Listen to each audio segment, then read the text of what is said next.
of Chief Mahareros, Hendrik Bedboys, Neale Jampingana. You have heard of all of those, Ipumbe Achirongo, Mandumi Andimfa, and many others. What they were doing is to ensuring that what belonged to their communities remain defended and protected. That is the sacred duty they have had. And that duty is passed on to you. And of course, passed on to the government of the Republic. Because we are now one country united under one flag. Hence, the establishment of the Ministry of Defense or the Defense Force to protect the sovereignty of Namibia.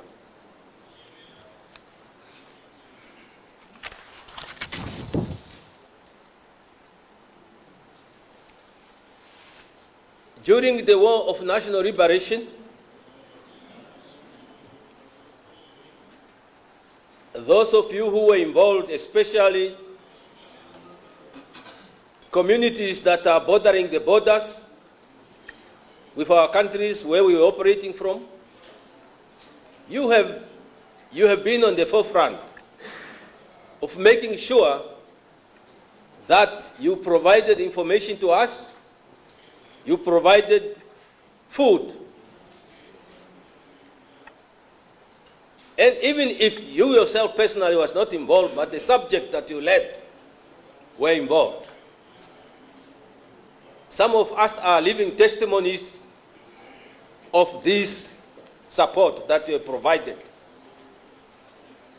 Even those that were not in the borders, but elsewhere, you were providing what was ever necessary to our political leaders and to all our political workers to ensure that the cause of Namibia's independence is protected, is executed at any time possible. You have played your part, and for that we are forever grateful.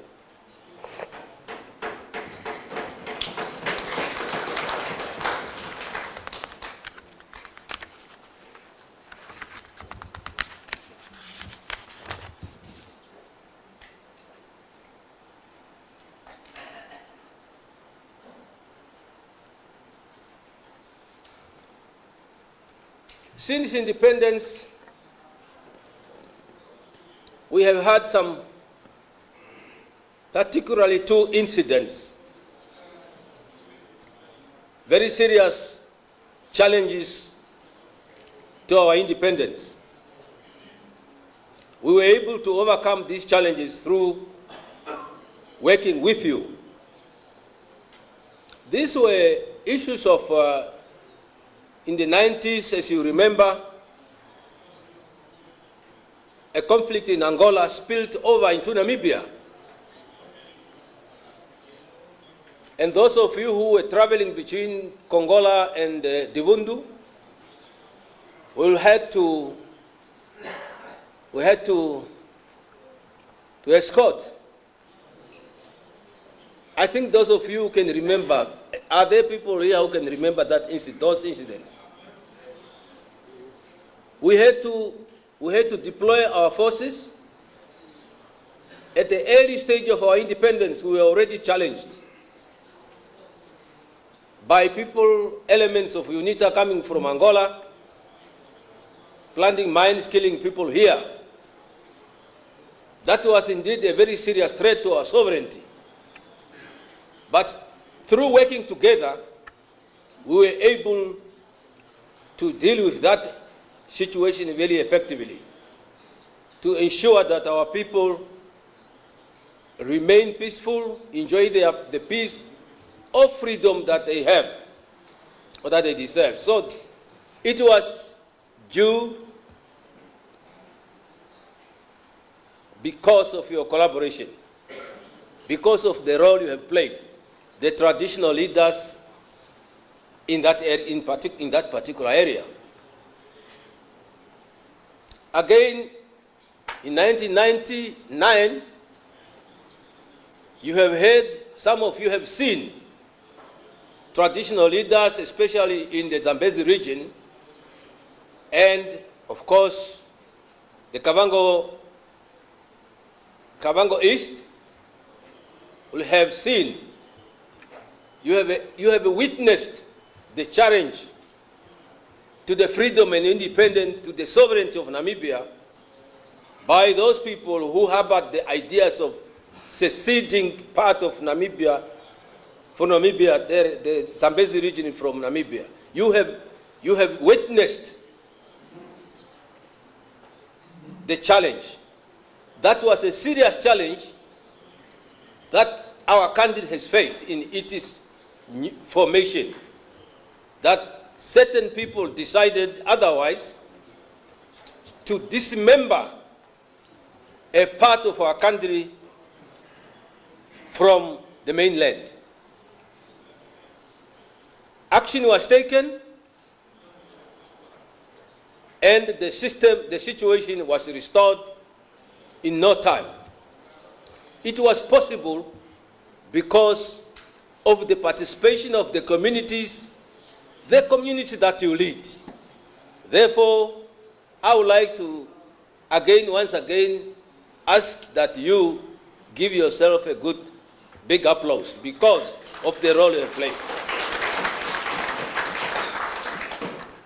The sovereignty of Namibia is intact. I recently was in the Zambezi region where I met the traditional leaders. They expressed the concern that there are still elements there that are talking about seceding the part of the Zambezi region from Namibia.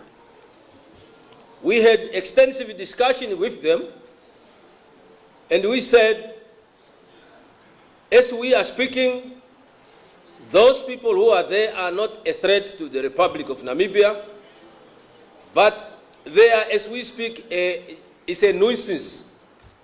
It's like mosquitoes that are biting you. But they are nothing. But you know, one spark, you know what it can do. Therefore, I appealed to the leaders there to be very careful, to be vigilant, to mobilize people, because these are people from within our communities. They need to be spoken to. They need to be told that the history cannot repeat itself. We cannot allow our country to be dragged into a crisis by people whose agenda is unacceptable. We cannot accept that, and I was very happy, and I can tell you, many of you traditional leaders, your colleagues there, were very, very, very strong. And when I left, I was very happy.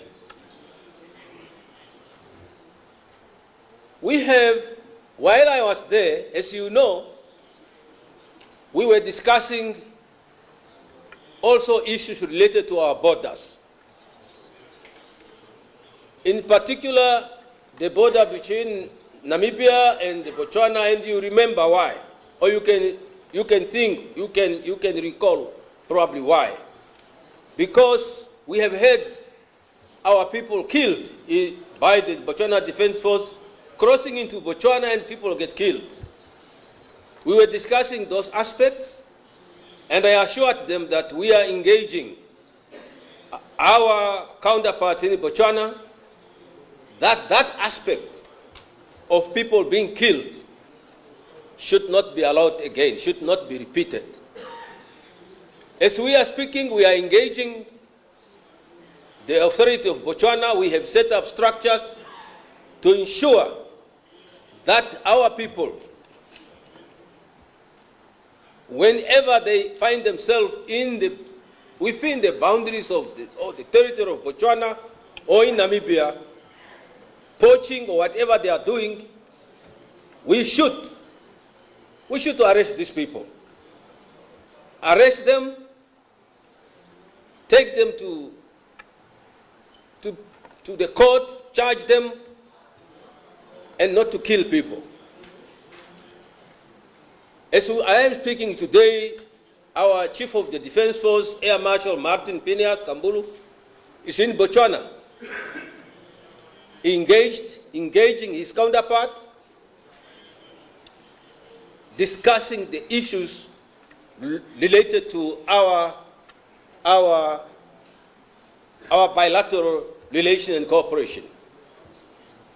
We have decided when we met them in Swakopmund last year that we must put up structures that safeguards the safety of our people along our borders, and that the killing of the people, be it in Namibia or in Botswana, must stop forthwith.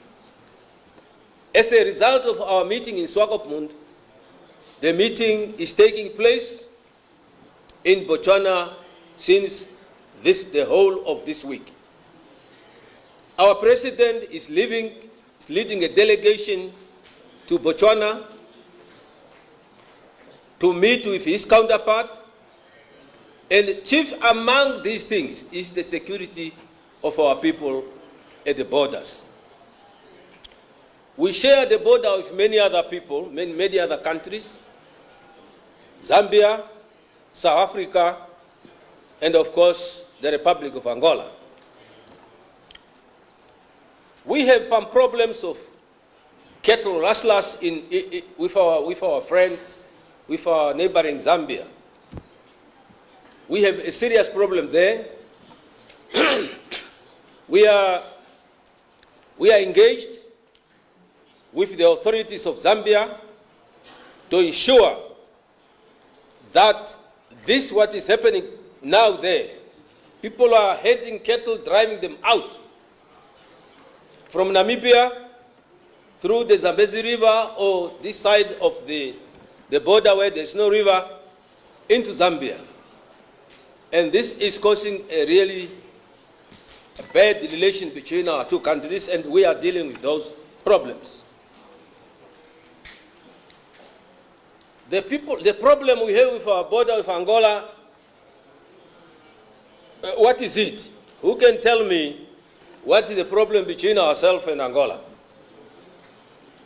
Is there anyone who can recall?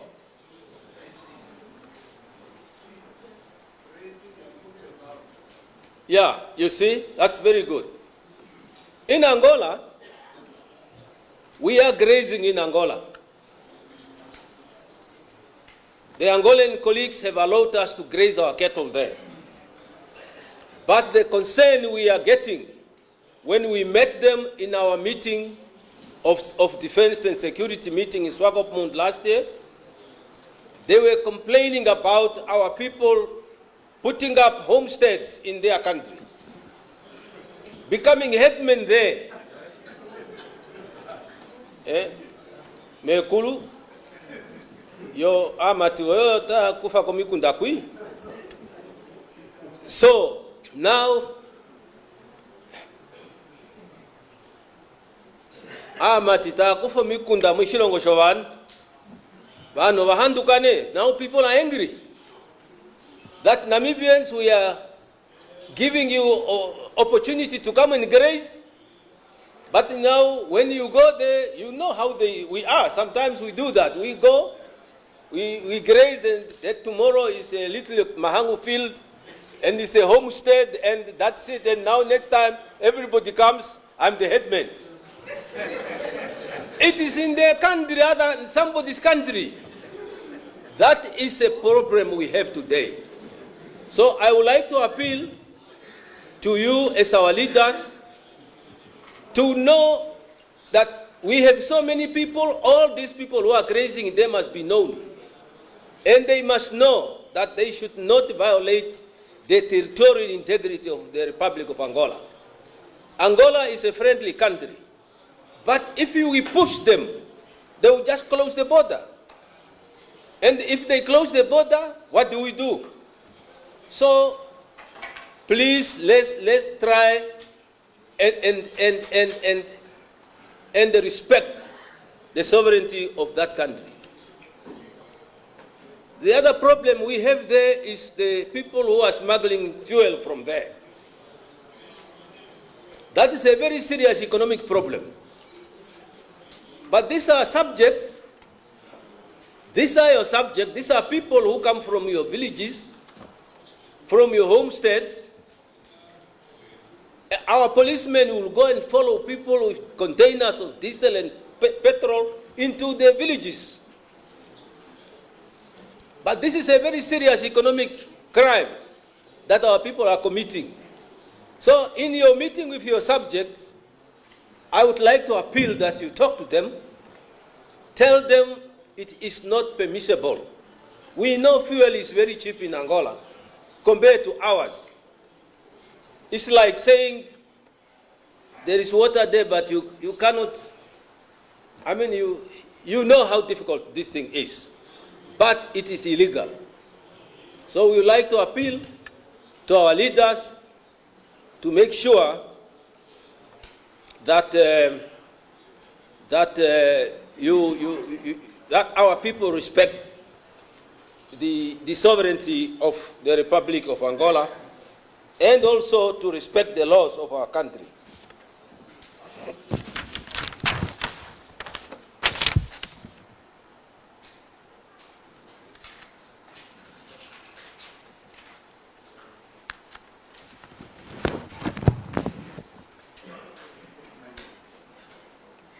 Chairperson, esteemed traditional leaders,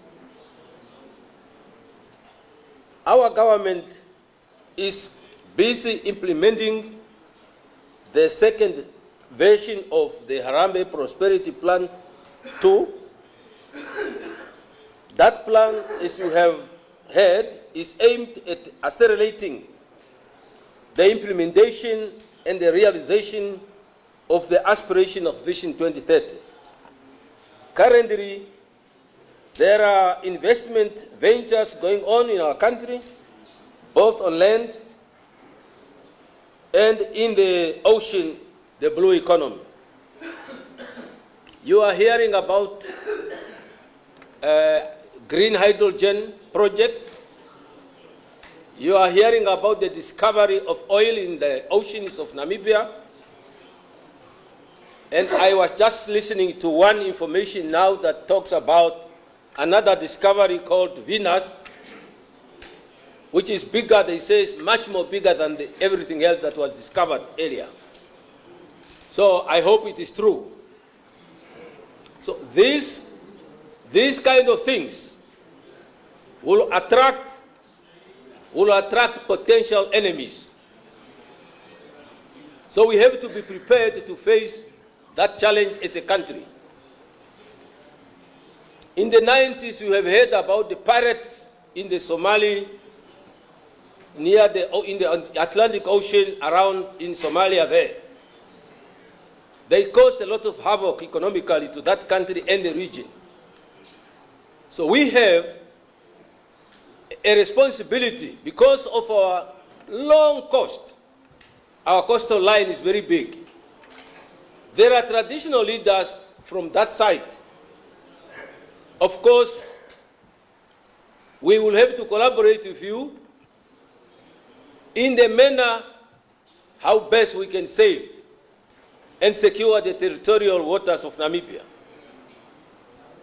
We have some Navy ships that are daily patrolling that area to making sure that our fishermen and all those people who are involved in economic activities are secured. These things are not easy. They are very, very difficult.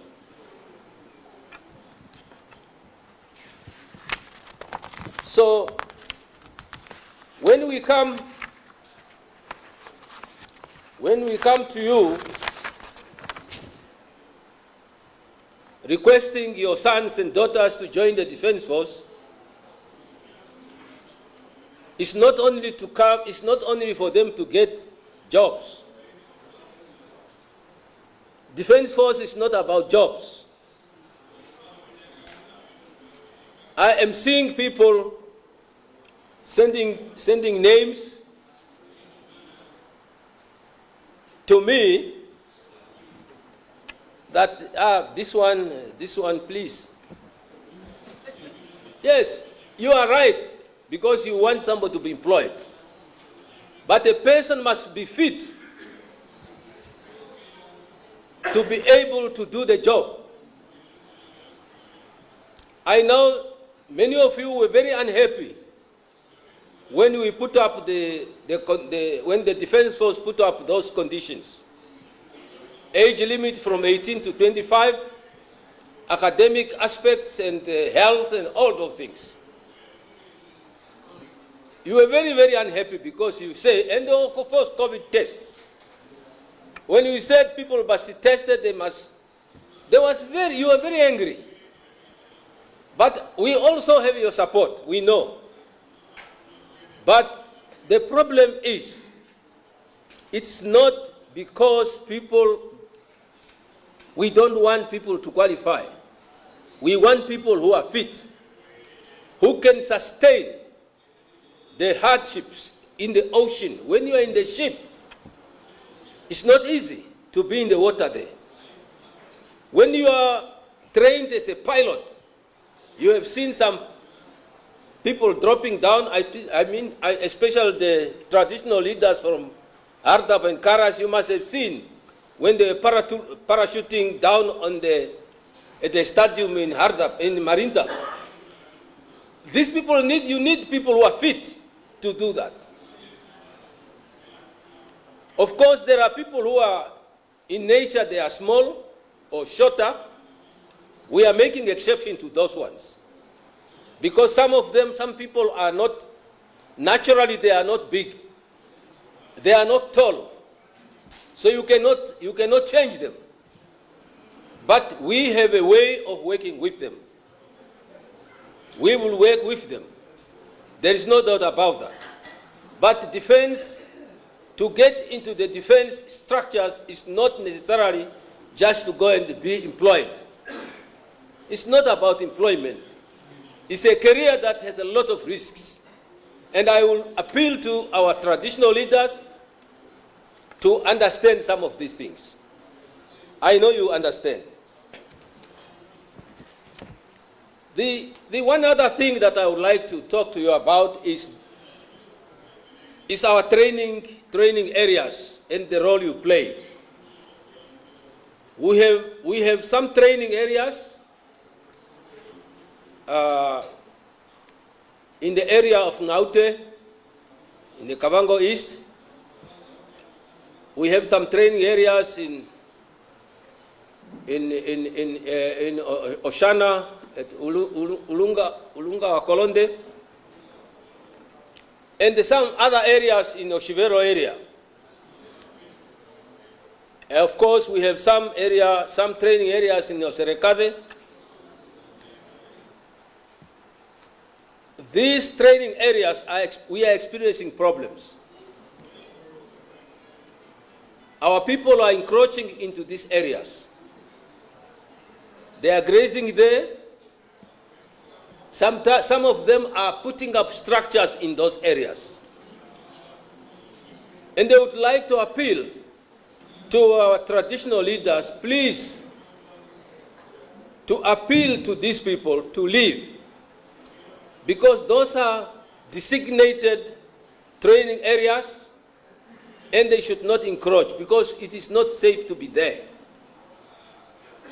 Of course, there are some grazing, there is grass there, but sometimes even when we are coming, we said, please, I remember when we went to do we had an exercise, a training exercise last year at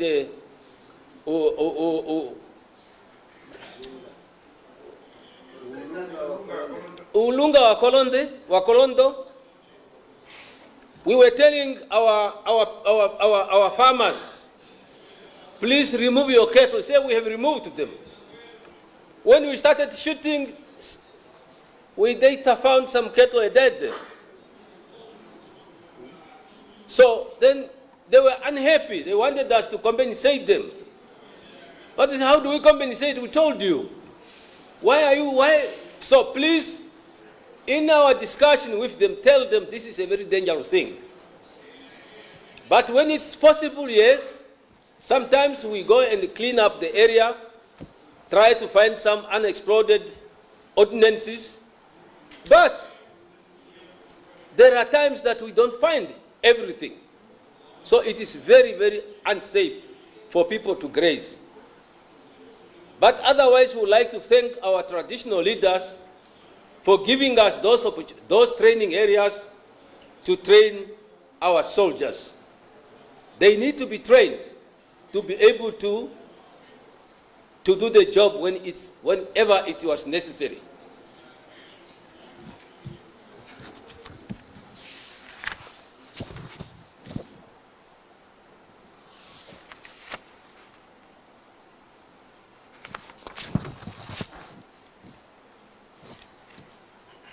There was a story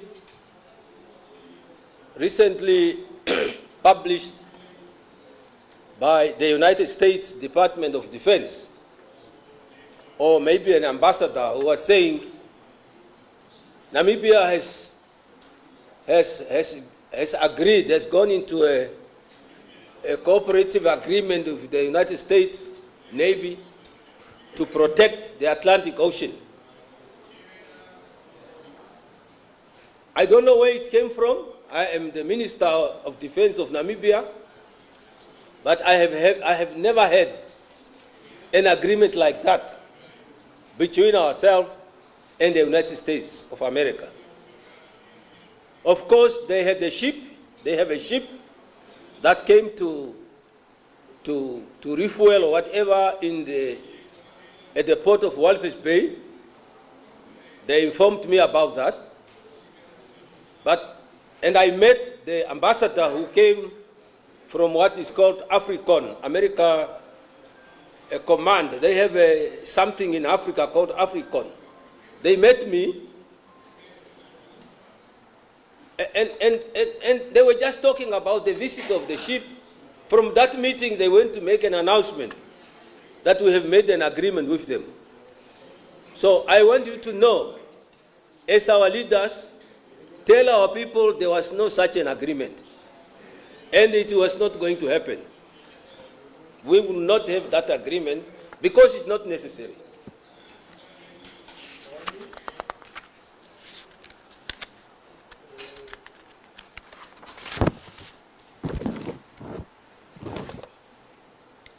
I want to conclude by thanking you all really for giving me the opportunity to come to talk to you on issues of defense and security. And if there are issues that I have not touched, that you want me to respond to, I am prepared more than ever to respond, to interact with you, your Royal Highnesses, our traditional leaders, our Intunas,